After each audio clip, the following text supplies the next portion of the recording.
Hello friends, स्वागत है आपका अपने चैनल स्टडी बिहार में। तो आप लोग कैसे हैं? आई होप आप लोग अच्छे होंगे। तो आपको मैं बता दूं कि कक्षा 10वीं के भौतिक विज्ञान चैप्टर 1 प्रकाश का परावर्तन चैप्टर का यह तीसरा वीडियो है। अगर आप उन दो वीडियो को नहीं देखे होंगे तो उस वीडियो का लिंक इस वीडियो के डिस्क्रिप्शन में मिल जाएगा, वहां से जाकर आप टॉपिक को देख कवर कर सकते हैं। तो आप चैप्टर वाइज नोट्स बनाइए, क्योंकि स्टडी बिहार फैमिली आपको ए टू जेड 0 से लेकर अंत तक चैप्टर कवर कराएगा। इसलिए आप लोग अगर चैनल पर नए हैं तो चैनल को सब्सक्राइब कर बेल आइकन इम्प्रेस कर दें, ताकि आगे आने वाले वीडियो का अपडेट आपको मिलता रहे और आपकी मैट्रिक परीक्षा की जो तैयारी हो बेहतर से बेहतर हो सके। तो आज की इस वीडियो में हम लोग जानेंगे कि अवतल दर्पण का उपयोग क्या होता है, उत्तल दर्पण का उपयोग क्या होता है, अवतल दर्पण और उत्तल दर्पण में अंतर, और उसके बाद क्या होता है अवतल दर्पण उत्तल दर्पण में अंतर चिन्ह पर पार्टी के नियम जानेंगे और आवर्धन के बारे में जानेंगे। इन सब टॉपिक को का कवर करेंगे। तो आइए सबसे पहले हम लोग जानेंगे कि अवतल दर्पण के उपयोग। अवतल दर्पण के उपयोग के लिए आपसे परीक्षा में कैसे क्वेश्चन पूछा जाएगा, कहेगा कि अवतल दर्पण के उपयोग को लिखें। तो उत्तर आप क्या लिखिएगा, अवतल दर्पण के निम्नलिखित उपयोग हैं, अच्छा अवतल दर्पण के निम्नलिखित उपयोग होते हैं, हाँ ही लिखिएगा तो बेटर रहेगा। उसके बाद क्या लिखिएगा, एक में से एक दो रोमन अंक जो होता है उसमें क्या कीजिएगा देकर लिखिएगा। एक में क्या लिखिएगा, हजामती दर्पण के रूप में, मतलब जो दाढ़ी बनाने के लिए, मतलब दाढ़ी बनाने के लिए जो हजाम जो होता है ना, वह हजाम जो जिस सिंचा का उपयोग करता है वह क्या होता है, अवतल दर्पण का होता है। तो हजामती दर्पण के रूप में। दूसरा क्या कहा, मोटर गाड़ियों के हेडलाइट में, मोटर गाड़ियों के हेडलाइट में, मतलब जो बल्ब जलता है ना, आगे जो हम लोग बल्ब जलता है जिसके रोशनी के सहारे से गाड़ी आगे बढ़ता है, तो वही होता है हेडलाइट। तो वही कहता है मोटर गाड़ियों के हेडलाइट में। उसके बाद सोलर कुकर में, मतलब सौर भट्टियों में।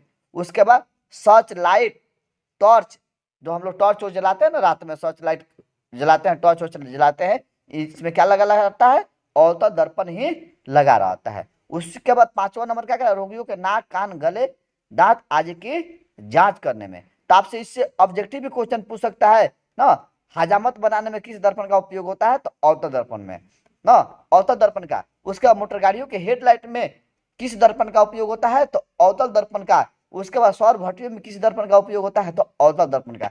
सर्च लाइट में किस दर्पण का उपयोग होता है, तो अवतल दर्पण का। उसके रोगियों के नाक कान गले आदि की जांच करने में किस दर्पण का उपयोग होता है, तो अवतल दर्पण का। ऐसे ऑब्जेक्टिव क्वेश्चन पूछ देता है, तो इसलिए उपयोग को आप बेहतर से बेहतर याद करने का प्रयास कीजिएगा। उसके बाद उत्तल दर्पण के उपयोग को लिखें। आपसे परीक्षा में पूछा जाएगा उत्तल दर्पण के 2 उपयोग लिखें, तो आप केवल 2 ही लिखिएगा, ज्यादा लिखिएगा या 5 को लिखिए या 2 को लिखिए, आपको 2 ही नंबर मिलेगा। तो इसलिए 2 कहेगा तो 2 ही को लिखिएगा, अधिक से अधिक 3 लिख सकते हैं।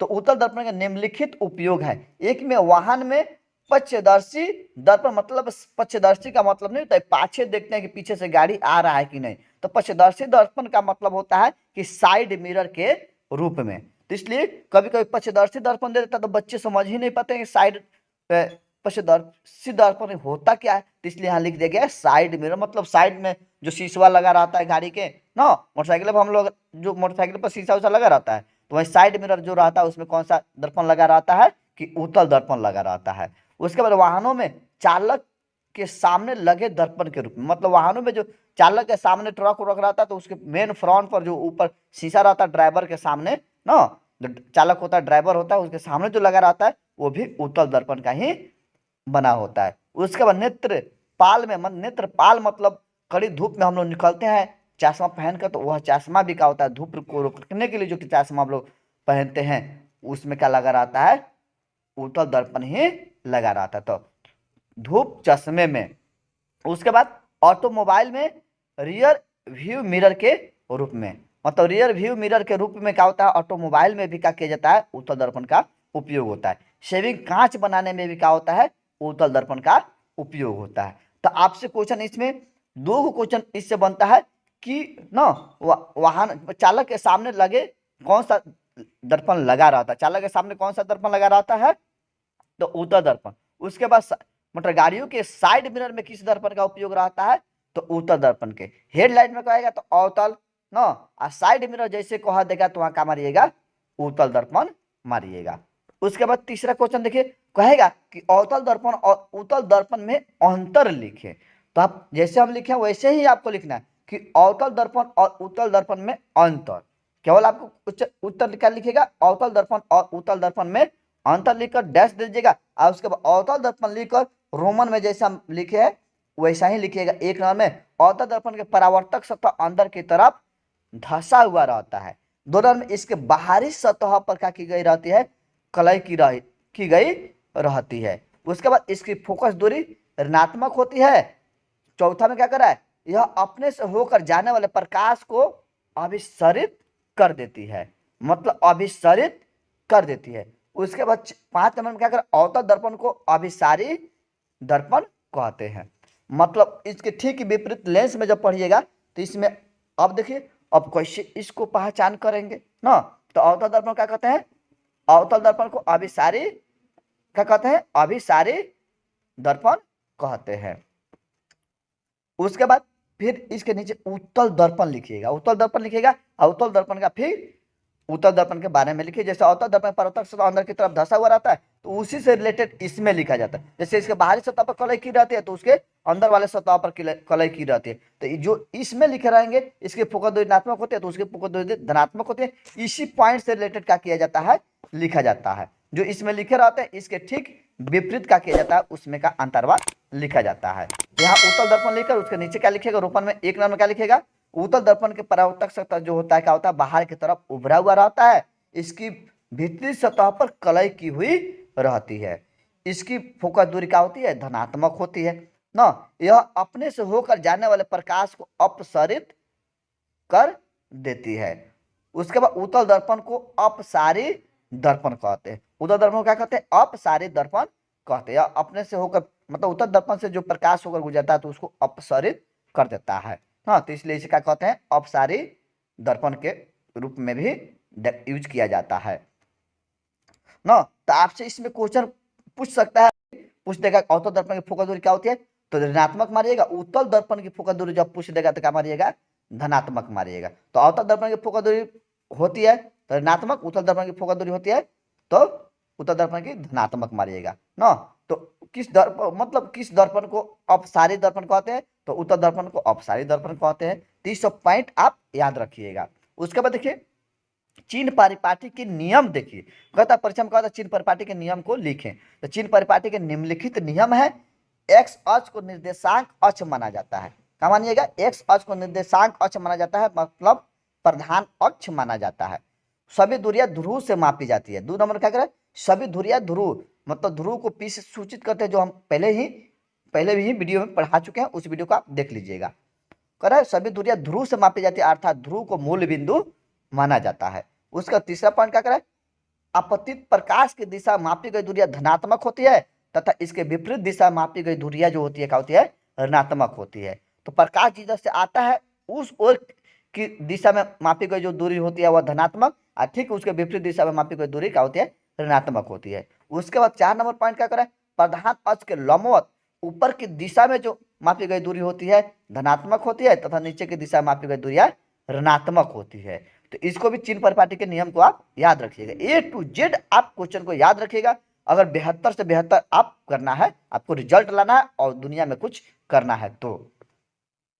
उसके बाद आवर्धन को परिभाषित करें। आवर्धन के बारे में पूछ देता है कि आवर्धन क्या होता है, आवर्धन को परिभाषित करें तो क्या लिखेगा, प्रतिबिंब की ऊंचाई एवं वस्तु की ऊंचाई के अनुपात को क्या कहते हैं, आवर्धन कहते हैं। इसे एम से सूचित किया जाता है। अब फिर यहाँ काला पेंट से लिखे, काला कलर से लिखे, क्या कीजिएगा, अब यही जितना छोड़कर हम लिखे वहीं से लिखिएगा। यदि वस्तु की ऊंचाई h और प्रतिबिंब की ऊंचाई h डॉट हो तो गोलीय दर्पण में होता है, चाहे गोलीय दर्पण से आवर्धन बराबर क्या हो जाता है, प्रतिबिंब की ऊंचाई बटा वस्तु की ऊंचाई। जैसे ऐसे कर दिए हैं तो यहाँ बाटा हो जाएगा, तो प्रतिबिंब की ऊंचाई बटा वस्तु की ऊंचाई। उसके बाद m बराबर, आवर्धन को m से सूचित किया तो m बराबर क्या हो जाएगा, h डॉट बाई s, मतलब h डॉट क्या होता है, प्रतिबिंब की ऊंचाई, h क्या हो जाता है, वस्तु की ऊंचाई। उसके बाद अब कैसे h डॉट मानिएगा, h मानिएगा तो पहले वस्तु रखिएगा तब ना प्रतिबिंब बनेगा। तो पहले वस्तु तो h पहले, अब बाद में वाला को क्या करते हैं, डॉट करते हैं ना। तो m बराबर h डॉट बाई h हो गया। अब नोट्स देखिए, इसका आवर्धन के लिए नोट्स क्या होता है, आवर्धन मात्रक हीन होता है, मतलब आवर्धन का कोई मात्रक नहीं होता। मात्रक क्या समझते हैं? जैसे हम लोग कहते हैं, जैसे किसी का कह देते हैं कि लंबाई को कहते हैं यहाँ से वहाँ जो है 2 किलोमीटर है, चीनी दीजिए 1 kg, तो 1 किलो क्या हो गया, 1 kg का केजी क्या हो गया, मात्रक हो गया ना। 2 मीटर कपड़ा दीजिए तो मीटर क्या हो गया, मात्रक हो गया। उसी तरह आवर्धन का कोई मात्रक नहीं होता है, यह मात्रकहीन होता है। क्यों होता है कि वस्तु की ऊंचाई, प्रतिबिंब की ऊंचाई मान लीजिए कि 2 मीटर है ना, अच्छा 2 सेंटीमीटर है, और वस्तु की ऊंचाई भी 2 सेंटीमीटर है, तो 2 सेंटीमीटर सेंटीमीटर कट जाएगा, तो इसलिए इसका कोई मात्रक नहीं होता। अगर मीटर में दिया रहेगा तो मीटर मीटर बाटा में रहता है तो कट जाता है, इसलिए इसका कोई मात्रक नहीं होता है। अब तीसरा नोट्स देखिए, तीसरा नोट्स देखिए क्या कर रहा है कि आवर्धन का ऋणात्मक, मान लीजिए कि आवर्धन जब निकालते हैं, अब वह आवर्धन जब निकलेगा अगर माइनस में आ जाता है m का मान, तो उसका मतलब है कि प्रतिबिंब जो है वस्तु की अपेक्षा जो है उल्टा बना है, मतलब उल्टा बना हुआ है ना, अर्थात वास्तविक प्रतिबिंब है ना, अर्थात वास्तविक, उल्टा मतलब वास्तविक प्रतिबिंब है। नोट्स नंबर 3 क्या कर रहा है कि अगर आपको आवर्धन निकालते हैं, आवर्धन जो निकालिएगा अगर धनात्मक चिन्ह में आ जाएगा, प्लस में आ जाता है, इसका मतलब है कि प्रतिबिंब जो है वस्तु की अपेक्षा सीधा बना है, अर्थात आभासी प्रतिबिंब बना है। तो इन सब पॉइंट को अगर आप याद रखते हैं तो बेहतर से बेहतर रिजल्ट ला सकते हैं। तो दोस्तों अगर वीडियो अच्छा लगा हो तो चैनल को सब्सक्राइब करें, वीडियो को लाइक करें, कमेंट में बताएं कि आपको किस सब्जेक्ट की जरूरत है, किस सब्जेक्ट में आप कमजोर हैं, उस सभी सब्जेक्ट को स्टडी बिहार फैमिली के चैनल के माध्यम से आपको कवर कराया जाएगा। जय हिंद, जय भारत।